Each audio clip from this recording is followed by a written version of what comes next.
Hotepu. Imagine you are an ancient Egyptian sky priest, and it's your job to observe the movements of the heavens and to create a prophecy of what the omens are telling us. And let's say you see this sky, which is in fact the sky of the early pre-dawn hours of August 11th, 2012, and our viewing time range will be from August 11th to about August 16th. And this is what you see. And you know that you're looking at a cosmic stage, a play, a Broadway play happening in the sky. And you're going to look at the characters, hearing their lines, watching their actions. And you're going to extrapolate the theme of the story. What is this Broadway play in the sky about? These are the true lights of Broadway. So, let's begin. The first thing the gay shamanic astronomer will notice is that in this eastern section of the sky, we notice the planet Benosar, also called Venus, is in the center of the play. Now, Venus is called by us the god Ahi as well. Ahi is the lover. So at the center of this storyline, the central character is a lover. So this is a love story. So we now have the theme of our plot. Now let's see what happens along the storyline.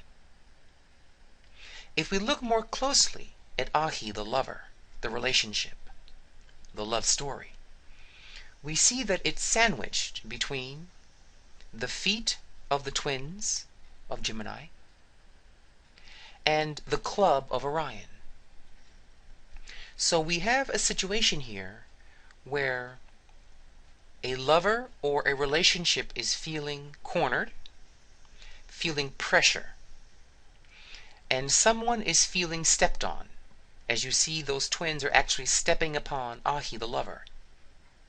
And as a result, beneath the surface, deep within the lover who's being stepped on, is this club rising, this feeling of boiling anger, but it's beneath visual perception. It's suppressed and repressed. So we have a relationship under pressure here, where someone's feeling stepped on and walked over and getting angry about it. So let's look at the next character. Let's look at Ma'a, Jupiter. Jupiter is the heir apparent. It's the vice president. It's someone who has a lot of power, but not yet the king, but can become king if we don't watch them. And above that we have Khonsu, the moon god. The part of the storyline that's very emotional. This is the very emotive side, the sensitive nature of this storyline. And we know the moon is very attractive. It can pull through gravity the tides. It's very hypnotic, very enrapturing. So we see here a third party, an heir apparent, someone who looks as good as my mate, maybe the future king of my heart, who's looking very attractive to me. He's hypnotizing like the full moon. He's enrapturing and magnetic to me. And because the person is feeling stepped on and abused or hit emotionally or otherwise, they're looking at this heir apparent, this future king, as being very, very attractive. And to add fuel to the fire, we have down at the bottom Mercury, Sebek, the thief, the trickster, the con artist, the silver-tongued one, rising. So a thief is peeking over the mountain to see what can he do, what mayhem can he cause. This can also be where the person who is doing the stepping on the abusive partner is feeling cornered or pressured by the relationship, because again, in that case, from that read, Ahi Venus is cornered and they don't know how to get out. So they might be mean to their mate. They might be hitting them in order to make the mate angry and say, I'm done with you, I want to leave you. So they're instigating the separation as opposed to being direct about it. And if the abusive person is doing this, as the astrologer sky priest, I would suspect it's because they have their mind on a third party, a future heir apparent for them. So we see here a cosmic play, the Broadway play of what do I do when I'm feeling stuck in a relationship, pressure to stay in it, and don't have the strength to express my feelings. Are you stifling yourself in a relationship? Are you feeling cornered, walked on, and suppressed? Are you being drawn to other men? Are you thinking thoughts? You see, the bull has Ma'a in his head. So this can be a very bullheaded thought, that unless my mate stops hitting me and walking on me, you will persist in thinking about others.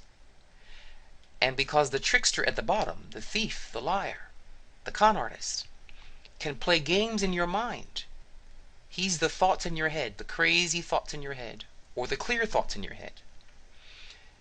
He's a little tempter. You know the angel devil on the shoulder? He's the little devil. And he's ripe to hypnotize you with his words of, well, go ahead and cheat. You know it's okay. This is a bad guy anyway. And this storyline is ripe for infidelity, for cheating. And I want to warn you all to not do that. To not go on the dark side of this storyline, what we call into the lower pyramid chamber of beasts. Don't take the lower chamber, the lower road. So what is your option? Well, you can choose to say, I'm tired of being walked on, and I'm tired of suppressing myself and holding this club of anger in the background, says Ahi Venus. So instead of being walked on, let me stand up on my own 2 feet. Let me pick up the club of self-assertion, and let me speak my peace, that I may walk upon my path of relationship, my path of love, with boundaries and strength. And Ma'a in the bull says, let us express the truth. Ma'a, the planet Ma'a, Jupiter, is about the truth, and being bullheaded about the truth in such a way that it's emotional, that I'm telling the truth in an emotional way. In fact, Sebek in the beetle, or the crab down by the horizon, the crab is about the heart, speaking from your heart, and being firm and bullheaded about your emotional truth, and doing this in a way that is not cruel, but firm. It's sensitive and loving, yet unyielding. You hold your club of truth up, but it's not to bash and punish, but it's to support you in being firm and clear-headed. And the mate must listen from his heart to your true needs. Again, Sebek, Mercury in the beetle, is listening and speaking from the heart, because the crab always means the heart. This is iterated by the moon being at the top of this storyline. Again, the moon is about nurturing, listening, and speaking from the heart. So we have this heart theme sandwiching the entire storyline by having the crab of the heart, the beetle of the heart, because in Egypt the scarab was placed on the heart of the deceased. So we have at the bottom of the story, the heart scarab beetle. At the top we have the moon, which is the heart. So we need to speak from our heart in this storyline. And the other party has to be bullheaded about hearing the truth. So one party must be bullheaded. That's why you have the planet of truth, Jupiter, in the bull's head. You must be bullheaded about speaking the truth from your heart. And the listener must be bullheaded about holding firm to the truth, riding the truth. You must ride this bull of truth, that you may walk in a healthy way in your relationship from the heart. And what you'll learn from this is by standing up for yourself and speaking your truth in a dignified, humane, loving way, because the bull is owned by he's well, very mannered and cultured.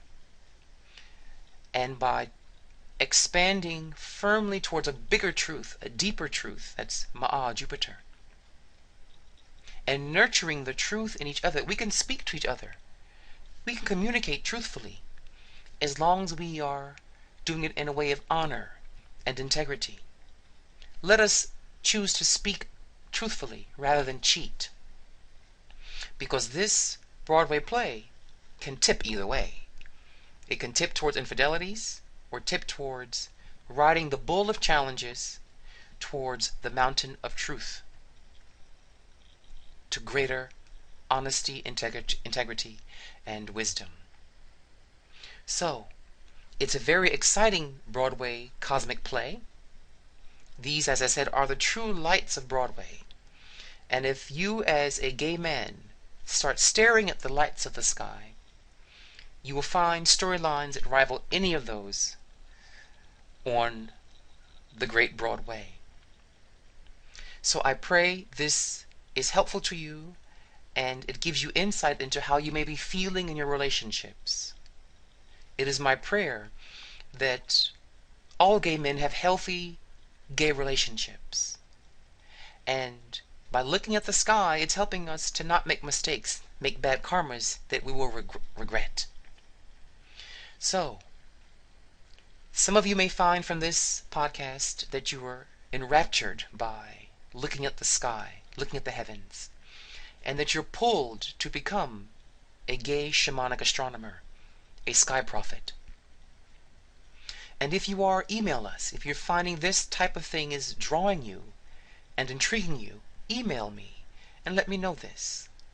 And we will see that as enough of you begin to respond in that way, we'll begin to teach classes on this. Because one day we shall have an army return of the gay sky prophets, and the heads of industry, government, kingdoms will beg for one of our gay men to read the skies for them, for their companies, for their nations, for their industries. But it begins by simply opening your heart to the sparkling glitter of the sky. And as you know, we gay men do love our glitter. So, be well, stay righteous, have integrity during your relationship at this time. Don't cheat. Communicate from the heart. Listen from the heart.